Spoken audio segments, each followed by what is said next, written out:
Ada yang bisa jawab? Apa, Bal? Biar enak. Biar mie-nya nanti enak. Ada lagi yang bisa? Apa?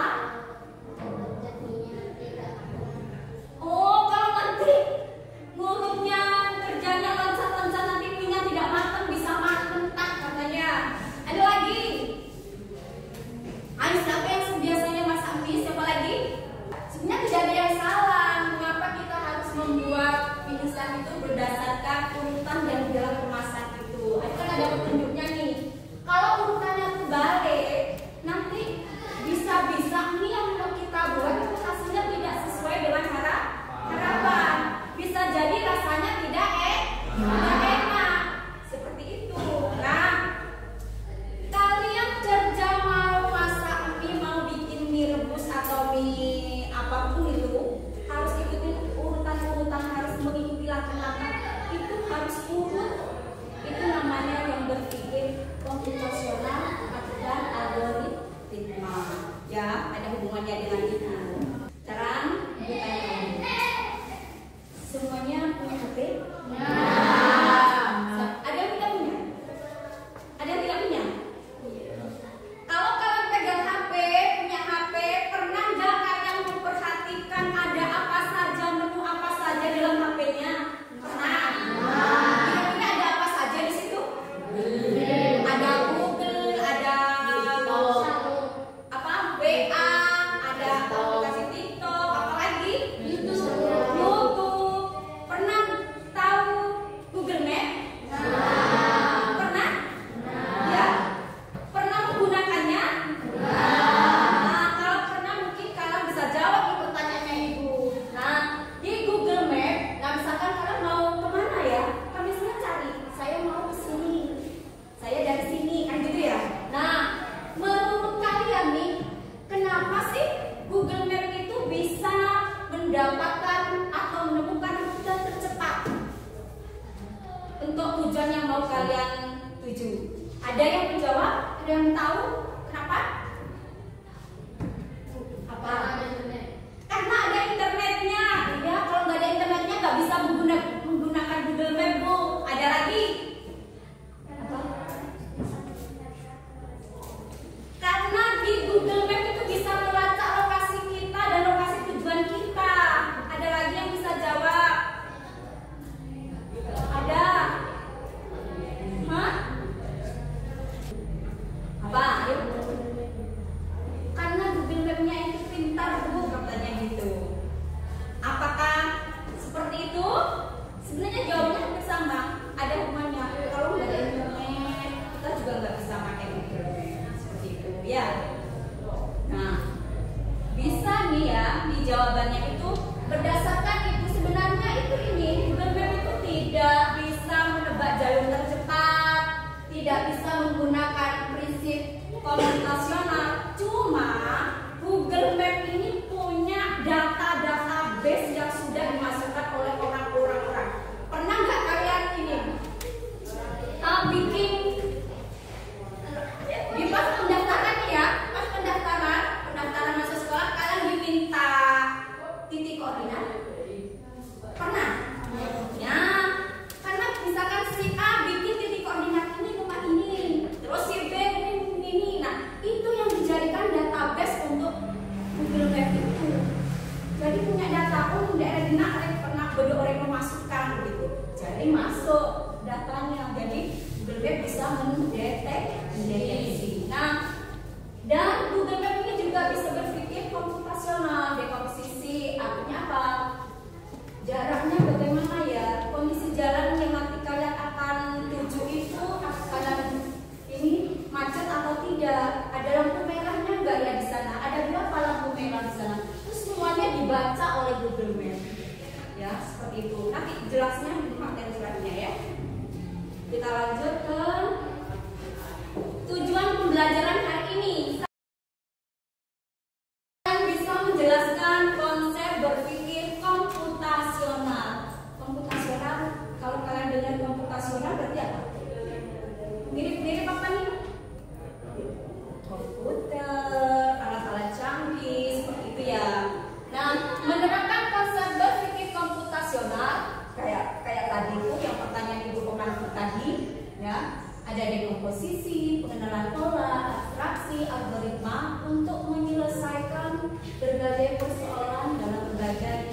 bidang. Jadi tidak hanya materi saja, tapi semua. Kayak tadi saya mau kemana, saya pakai Google Map, berarti kan saya butuh ini. Kalau ada masalah, pengen cari solusinya gimana ya, seperti itu. Ya, kita lanjut. Kegiatan pembelajaran hari ini kita akan belajar tentang berpikir komputasional dan literasi digital. Kemudian selama pembelajaran ini nanti juga ada penilaiannya. Penilaian pada saat kalian kerja kelompok, dan nanti ada juga penilaian tugas individu atau tugas masing-masing orang. Ya, ada yang mau ditanyakan? Nah, penilaian ini sama dengan ada yang bilang penilaian, ada yang bilang asesmen, ada yang pernah bilang lamar, ujian, karena mirip-mirip seperti itu ya. Banyak ininya. Kemudian kenapa kita harus bisa berpikir komputasional? Yang pertama, melatih kita untuk bernalar kritis. Penalaran kritisnya biar kerja, otaknya biar kerja. Contohnya apa? Memecahkan masalah kita dalam sehari. Kemudian mendorong kreativitas dan inovasi agar kreativitas kita itu muncul dan bisa digunakan. Kemudian mengembangkan kemandirian dan kolaborasi. Mandiri kita bekerja. Kapan waktunya saya bekerja sendiri? Oh, kapan waktunya kita harus bekerja sama dengan orang lain? Lanjut ke sekarang kan abad 21 lagi. Ini semuanya serba teknologi. Kita pesan makanan lewat apapun. Itu apa namanya? Oke, apa gitu pokoknya bisa baca gitu ya. Itu sudah canggih semuanya. Kita transfer uang tidak harus ke bank, dari HP sudah bisa. Semuanya serba digital. Ya. Lanjut ya. Sekarang kita lihat dulu Ibu punya video tentang materi. Sekarang simak dulu video ini ya.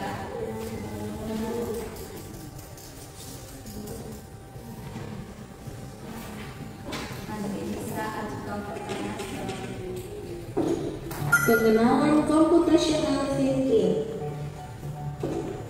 Hai teman kece, coba tebak apa artinya computational thinking atau berpikir komputasional? Adakah yang bermata jeli dan melihat kata komputasional di sini? Jadi mungkin ada hubungannya dengan komputer ya? Iya, betul sekali. Jempol buat kamu yang sudah menebak dengan benar. Berpikir komputasional adalah proses berpikir untuk menyelesaikan masalah dengan efektif dan efisien. Dalam ilmu komputer, proses berpikir ini dilakukan sebelum mulai menulis coding atau pemrograman. Jika sudah direncanakan dengan baik, maka coding yang ditulis akan sesuai dengan kebutuhan dan dapat diselesaikan dengan cepat dan tepat. Tapi ternyata berpikir komputasional juga bisa dilakukan tanpa komputer dan tanpa internet loh. Malah sebenarnya kita pun sudah menerapkannya dalam kehidupan sehari-hari. Mulai dari membuat sendiri, mencatat ringkasan pelajaran, hingga menyiapkan tas untuk sekolah besok. Wah, kalau kita sudah bisa menerapkannya setiap hari, berarti kita semua sudah mahir dong. Belum tentu. Contoh-contoh tadi kan menerapkan berpikir komputasional pada masalah yang sederhana. Masih banyak nih masalah yang lebih kompleks, seperti misalnya mengatur keuangan bulanan, apa yang harus dilakukan kalau kamu tersesat di tempat baru, hingga memilih jurusan dan karir. Lalu yang lebih penting lagi, ketika kamu dewasa nanti, kamu akan menghadapi era industri 4 dan bahkan 5. Di sini kamu perlu kecakapan untuk memanfaatkan dunia digital, mulai dari mencari dan memilah informasi yang kamu perlukan. hingga menggunakan informasi itu untuk membuat keputusan penting dalam hidupmu. Menghadapi masalah kompleks kehidupan di masa sekarang dan masa depan ini mirip seperti merencanakan coding yang sudah dibahas sebelumnya. Kuncinya adalah memahami masalah dengan tuntas dan mencari cara menyelesaikan yang efektif dan efisien. Nah, kalau begitu, bagaimana agar kita bisa berpikir komputasional? Sekarang kita bahas ya 4 landasan dari berpikir komputasional. Yang pertama, dekomposisi. Dekomposisi artinya membagi masalah kompleks ke bagian yang lebih kecil agar mudah diselesaikan. Misalnya, kamu ditunjuk jadi ketua panitia lomba 17-an. Maka untuk memudahkan pelaksanaan, kamu bisa menunjuk panitia bagian acara, konsumsi, publikasi, keamanan, dan lainnya. Yang kedua, pengenalan pola. Artinya mencari kesamaan dan pola di antara bagian-bagian masalah kompleks yang sudah dipecah. Misalnya, kamu hendak melipat dan menyimpan jemuran di rumah, maka kamu perlu bisa mengenali jemuran milik ayah, ibu, kamu, adik, dan milik bersama seperti spray, handuk, dan lainnya. Ini karena jemuran-jemuran itu perlu disimpan di tempat yang berbeda. Yang ketiga, abstraksi. Artinya fokus pada informasi yang penting saja, mengabaikan detail yang tidak diperlukan. Misalnya, kamu hendak menceritakan pengalamanmu berwisata ke luar kota.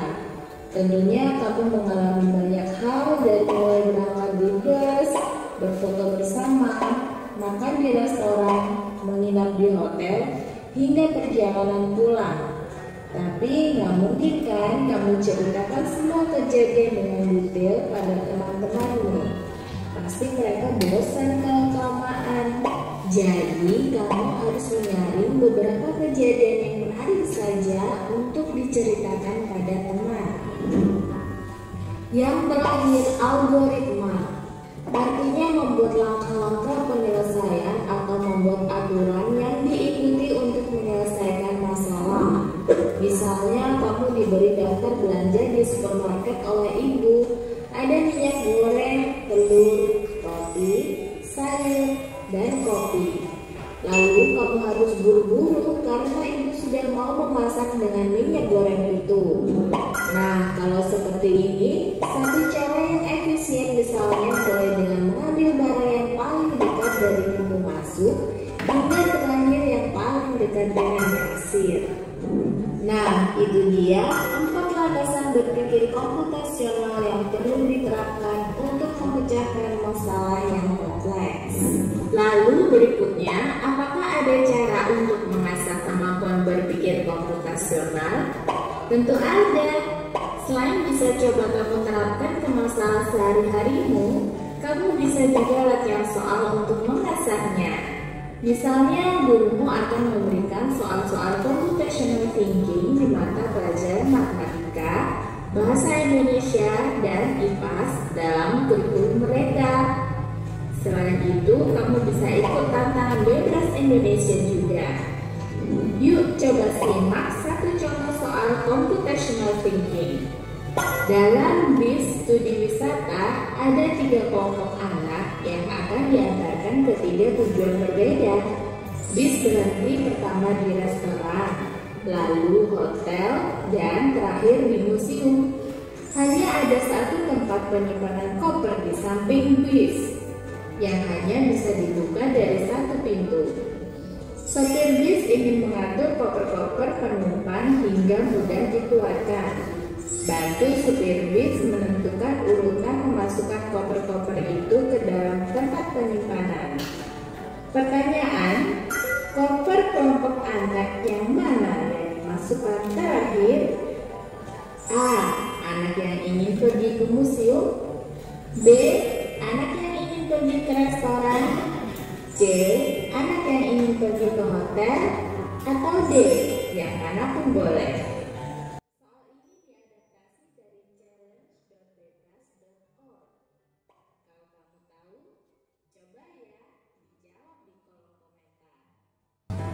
Kejar cita, kejar ilmu, raih cita. Dari tadi itu berarti harus, tadi kan ini ya, pertama semua tadi ya, tadi ada restoran, hotel, terakhir apa tadi? Jadi yang mau dimasukkan koper-koper di bagasi itu di bis itu apa dulu? Biar nanti udah nggak bongkar-bongkar lagi. Yang mana dulu? Yang dimasukkan? Museum, terus yang hotel, terus nah itu contoh dari kalian berpikir komputasional. Gampang kan? Ya, kalau gampang nanti ibu kasih, kalian ini sudah ini ya, duduk kelompok ya. Kita bentuk kelompok dulu ya. Jadi dari video itu ada yang mau ditanyakan? Dari video tadi ada yang mau ditanyakan? Nggak ada. Nggak ada, udah paham semua? Iya. Hebat banget semua. Ya. Nah, ini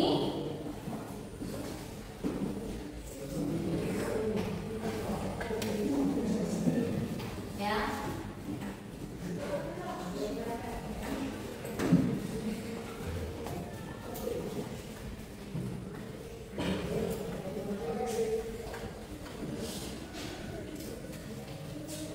Ya. Nah, dari video tadi itu untuk ini biar kalian nanti bisa kerja rekeningnya dengan baik ya. Berpikir komputasional ini adalah cara berpikir yang melibatkan pemecahan masalah secara sistematis. Sistematis ini artinya apa? Untuk kayak tadi kakak-kakak yang membuat ini itu harus runtut, terstruktur, logis itu masuk akal, efisien, menghemat waktu. Nah, seperti cara bekerja komputer, tetapi dilakukan oleh manusia. Komputer canggih kan? HP canggih kan? Tapi tetap yang mengontrol, yang menginstruksikan ini adalah manusia. Oh, buka ini, yang ini lihat, cari ini. Itu manusia yang menginstruksikan seperti itu. Sama.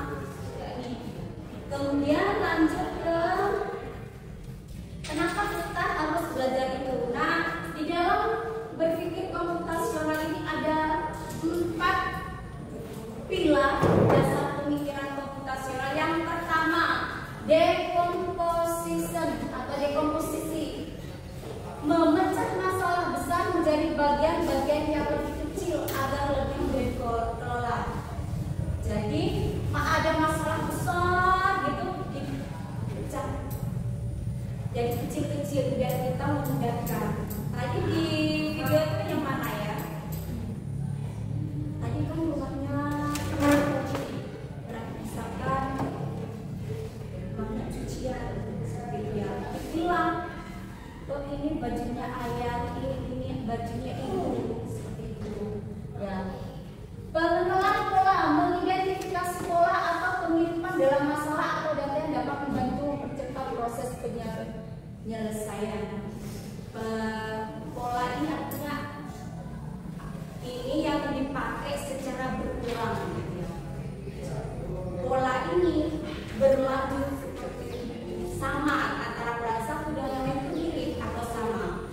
Ya, kemudian abstraksi mengabaikan detail yang tidak perlu dan fokus pada yang saja. Tadi pada video ini kan ada menjemur pakai hanger. Hanger itu tidak usah dipikirkan sama kalian karena itu tidak terlalu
benda-benda atau produk-produk digital ini kita harus tahu, kita harus paham, tidak hanya memakai saja, tapi kita harus punya apa ya, ada misalkan aman nggak ya, misalkan punya medsos apaan aja nih, punya FB, siapa yang punya FB?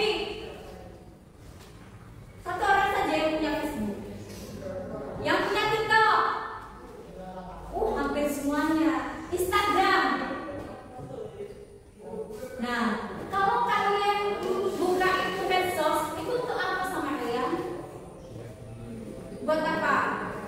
Membuat video, mengirim video, atau mencari scroll-scroll tentang apa biasanya? Tidak apa? Video. Terus apa lagi? Apa tugas-tugas juga enggak kalian menggunakan medsos? Pakai. Nah, misalkan kalau mau kalian mencari referensi atau membuka TikTok, biasanya apa yang kalian cari? Misalkan ada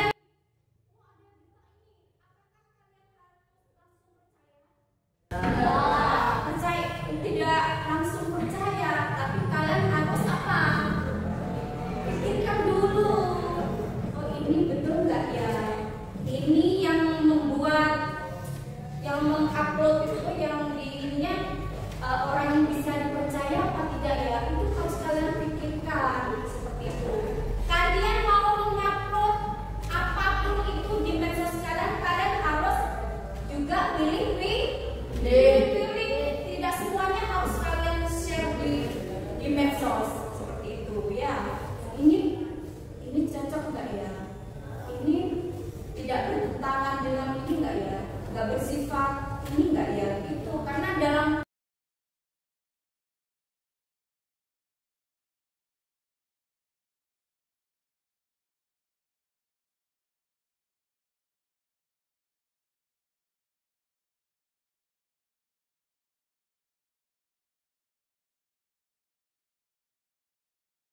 kita lanjut, manfaatnya apa? Menjadi pengguna teknologi yang cerdas.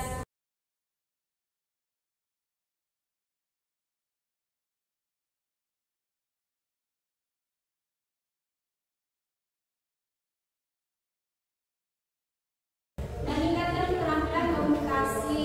Kita menggunakan medsos itu, kita membuat kalimat-kalimat yang ada di status itu juga sebagai komunikasi kita, cara kita ngomong seperti itu ya. Kreativitas digital. Pernahkah kalian mengedit-edit video atau apa terus di-share di medsos? Nah, itu kan dapat menambah kreativitas kalian juga seperti itu ya. Kemudian memperkuat kewargaan digital. Contohnya gini, kita harus tahu hak dan kewajiban kita. Kita harus tahu ini aman nggak ya kalau saya share ini di medsos gitu. Kalian juga harus pikirkan seperti itu ya. Nah, mengapa literasi digital penting? Satu, melindungi diri.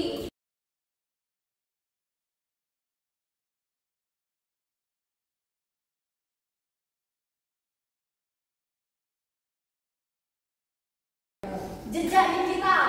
Nah, apapun yang kalian share di grup, apapun yang kalian share di medsos, itu sampai kapanpun itu bisa dilacak lagi. Makanya harus hati-hati.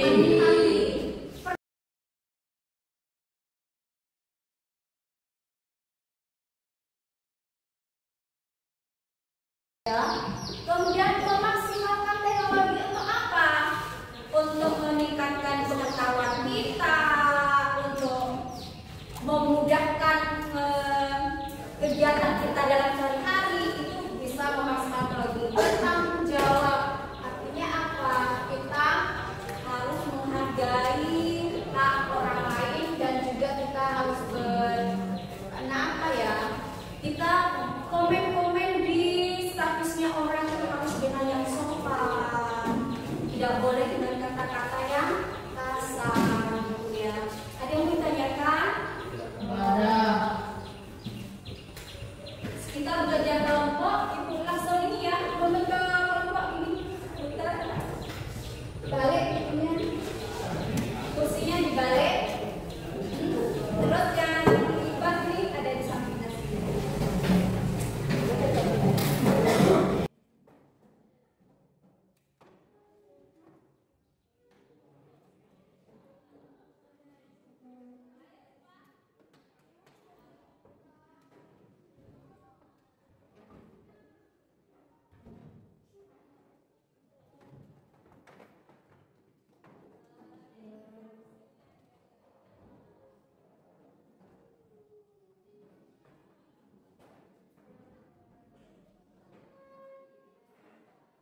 Kemudian kalian baca langkah-langkahnya ini dulu, ya, dan mengisi cara berdiskusi, ya, di lembar yang kedua. Ibu kasih waktu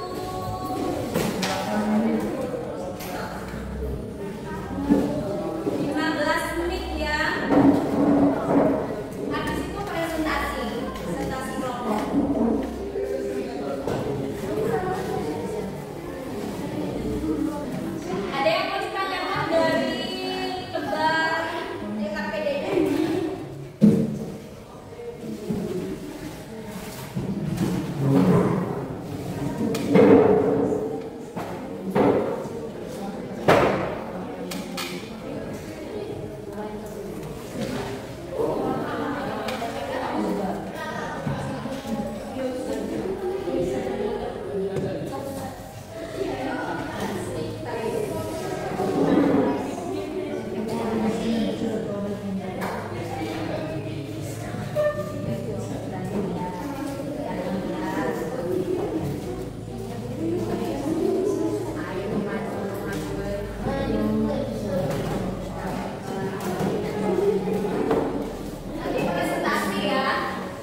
Sudah?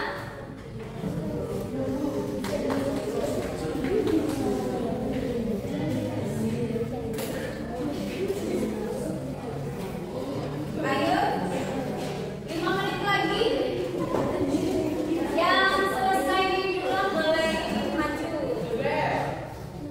Yang selesai duluan betul dan kerjasama kelompoknya bagus, itu dinilai. Apa hanya satu orang yang kerja, itu dinilai, termasuk penilaian kelompok. Ya.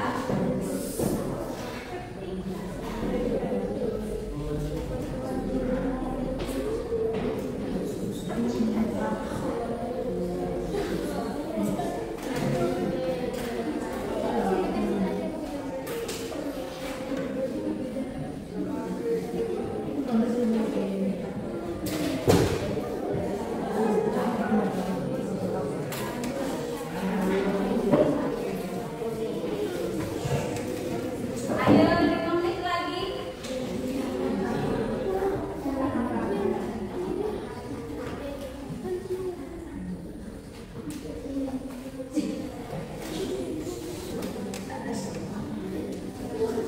Bapak.